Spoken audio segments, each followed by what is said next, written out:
Hi friends, എല്ലാവർക്കും നമസ്കാരം. ഇന്ന് നല്ലൊരു നാടൻ ഒഴിച്ചുകറിയാണ്. കയ്പ്പയ്ക്ക വെച്ചിട്ടാണ് ഉണ്ടാക്കുന്നത്. ഇതിൽ നമ്മൾ തേങ്ങയൊന്നും ചേർക്കുന്നില്ല. വളരെ ഈസി ആയിട്ട് നമുക്ക് ഉണ്ടാക്കിയെടുക്കാൻ പറ്റും. നല്ല സൂപ്പർ ടേസ്റ്റാണ് കേട്ടോ ഇതിന്. ഇത് നല്ല പ്ലെയിൻ റൈസിൻ്റെ കൂടെ നല്ല ടേസ്റ്റാണ്. അല്ലെങ്കിൽ സൈഡ് ഡിഷായിട്ട് വെക്കാം.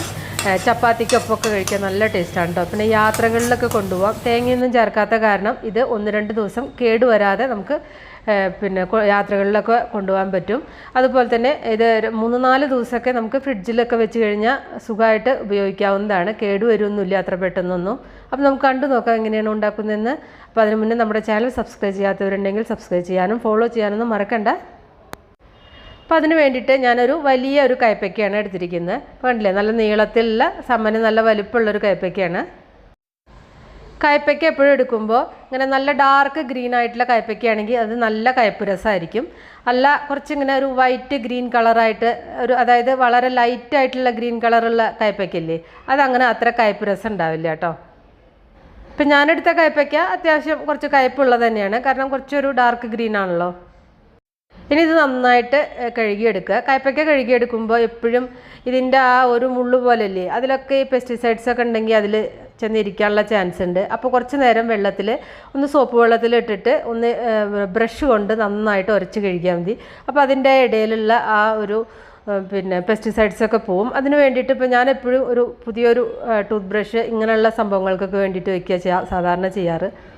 ഇനി ഈ കയ്പ്പയ്ക്ക നീളത്തിലൊന്ന് കീറിയിട്ട് അതിൽ ആ കുരുവൊക്കെ കളഞ്ഞിട്ട് നൈസായിട്ട് അരിഞ്ഞെടുക്കുക. എന്നിട്ട് ഇത് എണ്ണയിലൊന്ന് വഴറ്റിയെടുക്കാനുണ്ട്. അതിന് വേണ്ടിയിട്ട് ഇപ്പോൾ ഞാൻ കടായിൽ കുറച്ച് നല്ലെണ്ണയാണ് യൂസ് ചെയ്തിരിക്കുന്നത്. നല്ലെണ്ണയ്ക്ക് ഒരു പ്രത്യേക രുചിയാണ്. ഇത് നല്ലെണ്ണയിൽ ഉണ്ടാക്കുകയാണെങ്കിൽ അതിൻ്റെ ആ ഒരു ഫ്ലേവർ നല്ല ടേസ്റ്റ് ആയിരിക്കും. അപ്പോൾ നല്ലെണ്ണ ഇല്ലെങ്കിൽ മാത്രം വെളിച്ചെണ്ണ യൂസ് ചെയ്യാം. നല്ലെണ്ണ ഉണ്ടെങ്കിൽ അത് തന്നെയായിരിക്കും ഏറ്റവും കൂടുതൽ നല്ലത്. ഇപ്പോൾ നമ്മൾ യാത്രകളിലൊക്കെ കൊണ്ടുപോകാനാണെങ്കിൽ കുറച്ച് കൂടുതൽ എണ്ണ ഒഴിച്ചിട്ട് വറുത്തെടുക്കുന്നതായിരിക്കും കുറച്ചും കൂടി കൂടുതൽ നല്ലത്. ഇപ്പോൾ ഞാനിത് വറക്കുന്നത് ഫ്ലെയിം കൂട്ടി വെച്ചിട്ട് തന്നെയാണ് കേട്ടോ. ലോ ഫ്ലെയിമിൽ വെച്ച് വറക്കണ്ട. ഇതിലേക്ക് കുറച്ച് ഉപ്പ് കൂടി ചേർത്തിട്ടുണ്ട്. എന്നിട്ട് നന്നായിട്ടൊന്ന് വഴറ്റിയെടുക്കാം. കൂടുതൽ നന്നായിട്ടൊന്ന് വറുത്തെടുക്കണമെങ്കിൽ അങ്ങനെ ആകുമ്പോൾ കുറച്ചും കൂടി കൂടുതൽ ടേസ്റ്റ് ഉണ്ടായിരിക്കും. ഇതിപ്പോൾ നമ്മൾ വീട്ടിൽ കഴിക്കാനുള്ള കാരണം ഞാൻ അങ്ങനെ കുറേ അങ്ങോട്ട് വറക്കുന്നൊന്നുമില്ല. നന്നായിട്ടൊന്ന് വഴറ്റിയെടുത്താൽ മാത്രം മതി. ഒരു പകുതി വഴന്ന് വരുമ്പോൾ ഇതിലേക്ക് ഒരു 1/4 ടീസ്പൂണിൽ കൂടുതൽ മഞ്ഞൾപ്പൊടി ചേർക്കാം. മഞ്ഞൾപ്പൊടി ആദ്യം ചേർത്ത് കഴിഞ്ഞാൽ ചിലപ്പോൾ കരിഞ്ഞു പോവും. അതിന് വേണ്ടിയിട്ട് അതിന് ശേഷം മഞ്ഞൾപ്പൊടി ചേർത്തിട്ടൊന്ന് വഴറ്റാം. ഇത് നന്നായിട്ട് വഴന്ന് വരുന്ന ആ ഒരു സമയം കൊണ്ട്, അല്ലെങ്കിൽ ആ ഒന്ന് വറുത്ത് കിട്ടുന്ന ആ സമയം കൊണ്ട് 1 ടീസ്പൂൺ എള്ള് ഞാനൊന്ന് വറുത്തെടുത്തിട്ടുണ്ട്. ആ എള്ളൊന്ന് വറുത്തെടുക്കുമ്പോൾ അതിന് നല്ലൊരു ടേസ്റ്റ് ആയിരിക്കും. എന്നിട്ട് ഇതൊന്ന് പൊടിച്ചെടുക്കുക കേട്ടോ. കറുത്ത എള്ളാണ് ഇപ്പോൾ എടുത്തിരിക്കുന്നത്. അപ്പോൾ അധികമൊന്നും വേണ്ട, 1 ടീസ്പൂൺ കറുത്ത എള്ളെടുത്താൽ മതി. കറുത്ത എള്ളെന്ന് പറഞ്ഞാൽ ഒരുപാട് കാൽഷ്യം റിച്ചൊക്കെയാണ്. പിന്നെ ഈ കറിക്ക് നല്ലൊരു കൊഴുപ്പ് കിട്ടും, പിന്നെ നല്ല ടേസ്റ്റും ഉണ്ടായിരിക്കും. ഇനി നിങ്ങളുടെ കയ്യിൽ കറുത്ത എള്ള് ഇല്ലെങ്കിൽ അത് ഇല്ലാതെയും ഇത് ഉണ്ടാക്കാം. ഉള്ളപ്പോൾ അത് കൂടി ചേർത്തിട്ട് ഉണ്ടാക്കുക കേട്ടോ.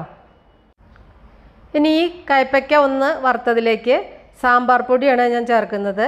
സാമ്പാർ പൊടി ചേർക്കുമ്പോൾ നല്ലൊരു ഫ്ലേവറായിരിക്കും ഇതിന്. അപ്പോൾ സാമ്പാർ പൊടി നിങ്ങളുടെ കയ്യിലുള്ളത് ഏതാണെങ്കിൽ അതിനനുസരിച്ച് ചേർക്കുക കേട്ടോ. പുറത്തുനിന്ന് വാങ്ങുന്നതാണെങ്കിൽ കുറച്ച് കൂടുതൽ ചേർക്കുക. വീട്ടിലുണ്ടാക്കിയതാണെങ്കിൽ വളരെ കുറച്ച് മാത്രം ചേർത്താൽ മതിയാവും. ഞാനിപ്പോൾ വീട്ടിൽ തന്നെ ഉണ്ടാക്കിയ സാമ്പാർ പൊടിയാണ്, അത് കാരണം 1 സ്പൂണേ ചേർത്തിട്ടുള്ളൂ. പിന്നെ ഫ്ലേവർ കുറവുണ്ടേ തോന്നി കഴിഞ്ഞാൽ കുറച്ചും കൂടി ചേർത്താൽ മതി കേട്ടോ. പിന്നെ കുറച്ച് മുളക് പൊടി, എരിവിന് ആവശ്യമായിട്ടുള്ള മുളക് പൊടി കൂടി ചേർക്കുക. എന്നിട്ട് ഒന്ന് വഴറ്റുക. ലോ ഫ്ലെയിമിലിട്ടിട്ട് വഴറ്റിയെടുക്കുക.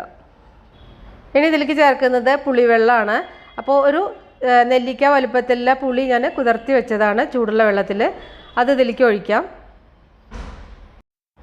ഒരു ചെറിയ നെല്ലിക്ക വലുപ്പത്തിലുള്ള പുളിയെ ഞാൻ എടുത്തിട്ടുള്ളൂ. ഇതിലേക്ക് ആവശ്യത്തിലുള്ള ഉപ്പ് കൂടി ചേർത്തിട്ടുണ്ട്.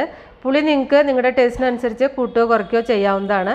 ഇതിലേക്ക് കുറച്ച് കറിവേപ്പില കൂടി ചേർക്കാം. ആ പുളി നന്നായിട്ട് തിളച്ച് വന്നതിൻ്റെ ശേഷം ഒരു കഷ്ണം ശർക്കര ചേർക്കുക. അങ്ങനെയാകുമ്പോഴാണ് നമുക്ക് ശർക്കര എത്രയാണ് വേണ്ടതെന്നുള്ളതിൻ്റെ അളവ് മനസ്സിലാവുള്ളൂ. പുളി തിളയ്ക്കുന്നതിൻ്റെ മുന്നേ നമ്മൾ ശർക്കര ചേർത്താൽ നമുക്കത് മനസ്സിലാവില്ല. ഇനി ഇത് കുറച്ച് നേരം അടച്ചു വെച്ചിട്ട് ആ കയ്പ്പയ്ക്ക പുളിയിൽ കിടന്ന് നന്നായിട്ട് വെന്ത് ആ എണ്ണയ്ക്ക് നന്നായിട്ടൊന്ന് തെളിഞ്ഞു വരണം. ഇപ്പോൾ ഇത് അത്യാവശ്യം കൊഴുപ്പുണ്ട്. എന്നാലും കുറച്ചും കൂടി അതിനൊരു കൊഴുപ്പ് കിട്ടാൻ വേണ്ടിയിട്ട് ഞാനൊരു 1/2 ടീസ്പൂൺ അരിപ്പൊടിയാണ് ചേർക്കുന്നത്. അതിപ്പോൾ സാധാരണ ഇടിയപ്പത്തിൻ്റെ പൊടിയോ ഏത് പൊടി വേണമെങ്കിൽ ചേർക്കാം കേട്ടോ. പത്തിരിപ്പൊടിയോ ഏത് വേണമെങ്കിൽ ചേർക്കാം. നൈസായിട്ടുള്ള പൊടി ചേർക്കുക. അതും കൂടി ചേർത്തിട്ട് ഒന്ന് ഇളക്കി കഴിഞ്ഞാൽ പിന്നെ ഒന്ന് മിക്സ് ചെയ്ത് കഴിഞ്ഞാൽ നല്ലൊരു കൊഴുപ്പ് കിട്ടും. പിന്നെ ഞാൻ ചേർത്ത സാമ്പാർ പൊടിയിൽ അരിയും കൂടി ചേർത്തിട്ടാണ് ഞാനത് പൊടിച്ചിരിക്കുന്നത്. അപ്പോൾ ആ സാമ്പാർ പൊടി പൊതുവേ കുറച്ച് കൊഴുപ്പ് കിട്ടുന്നതാണ്. അപ്പോൾ പിന്നെ ഇത്രയും ചേർത്താൽ മതി. പിന്നെ നമ്മൾ ആ എള്ള് വറുത്ത് പൊടിച്ച് വെച്ചിട്ടുണ്ടായിരുന്നില്ലേ, അതും കൂടി ഇതിലേക്ക് ചേർക്കുക. അതും കൂടി ചേർത്ത് മിക്സ് ചെയ്യുക കേട്ടോ. എള്ളില്ലാത്തവർ അതില്ലാതെ ഉണ്ടാക്കാം. ഞാൻ പറഞ്ഞ പോലെ എള്ളിന് ഒരു പ്രത്യേക ഫ്ലേവറും ഉണ്ട്, പിന്നെ നല്ല ഹെൽത്തിയാണ്.